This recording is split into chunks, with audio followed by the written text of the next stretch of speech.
इहे सोची हमर दिलवा दुखाता,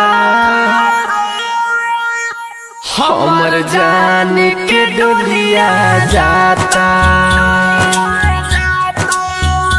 इहे सोची हमर दिलवा दुखाता, हमर जान के डोलिया जाता। मंगिया में से नूरा भराई हो,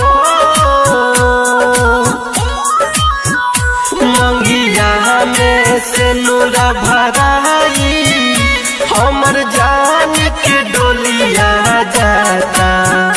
इहे सोची हमर दिलवा दुखाता, हमर जान के डोलिया जाता। अंदर से तो कब के मर चुके हैं हम, अंदर से कब के मर चुके हैं हम। ए मौत तू भी आजा, यहाँ लोग सबूत मांगते हैं। डीजे विकास सिमरहिया। पल पल अखिया रोही, जान जान कही जोगी।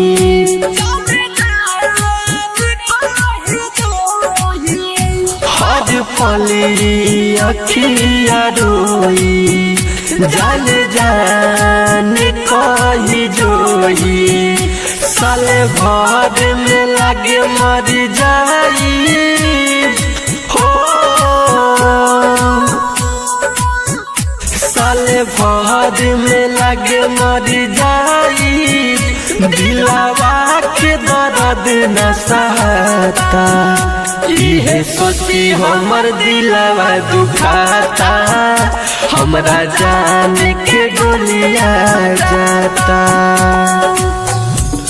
हम नहीं तोड़ सकते किसी का दिल, कि हम नहीं तोड़ सकते किसी का दिल, तो क्या हुआ औरों को तो हक है हमारा दिल तोड़ने का। म्यूजिक बाय डीजे विकास सिमरहिया।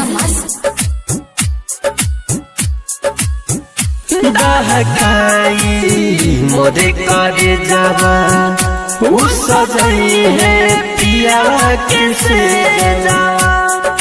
हो। दहकाई मोरे करे जावा, उ सजाई है पिया के से जावा। समशेर सवरिया रोई हो,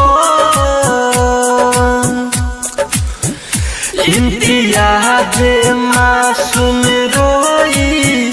साहिल राजा के दुनिया लुटाता, इहे सोची हमर दिलवा दुखाता, हमरा जान के डोलिया जाता।